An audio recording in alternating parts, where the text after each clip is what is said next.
నియోజకవర్గం మాయేశ్వరము. మరి ఈరోజు ఏదైతే మన మాజీ ఎమ్మెల్యే గారు మాయేశ్వరం ఇన్ఛార్జి లక్ష్మీనారాయణ గారు మనకు ఏదైతే టీంలో పంపించారు, మనకు మాయేశ్వరం వాళ్ళు కంకూరు పోవాలి, కంకూరు వాళ్ళు మాయేశ్వరంకు రావాలి. కంకూరు నుంచి 2 టీంలు ఉన్నాయి.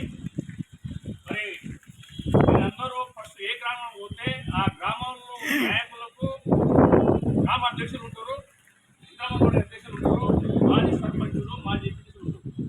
వారికి పోయేటప్పుడు అలా ఫోన్ ముందే ఫోన్ చేయాలి. ఇట్లా మీ ఊరి కోసం చెప్పి అలా చెప్తేనే అలా తెలుస్తుంది. మరి ఇప్పుడు మన డైరెక్ట్ అట్లా పోయినామనుకో అది సక్సెస్ కాదు. మరి మనము పోయి 2 రోజుల ముందే అలా ఫోన్ చేసి చెప్పి మనం పోతే బాగుంటుంది.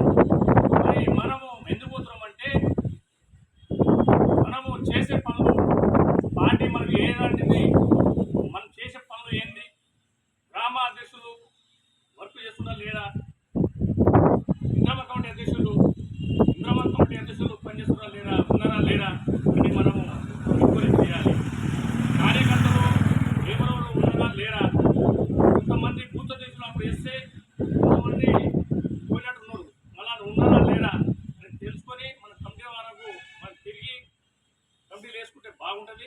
ఎందుకంటే ఇది రాజకీయం అని కాదు, కానీ మన పార్టీకి బలవంతం చేయాలంటే మంచి ఆలోచన మన కిషన్ లక్ష్మీనారాయణ గారు మంచి ఆలోచనతో టీంకు పంపించారు. కాబట్టి మనము ఏదైతే అవసరం ఉందో దాని ప్రకారంగా మనం కమిటీలు వేసి, మరి ఇంద్రమ్మ కమిటీ ఇల్లు ఇంతమందికి వచ్చిన ఇల్లు కూడా ఇంకేమైనా కావాలన్నా, మరి కమిటీలో మంచి సరిగ్గా నడుస్తున్నాయా లేవా అవన్నీ చూసుకునే బాధ్యత మనకి. ఏదైతే కష్టాలు ఉన్నామో 8 కష్టాలు ఉన్నాయి కాబట్టి మీరు నేను ఎంక్వైరీ చేసి గ్రామంలో ఎవరైతే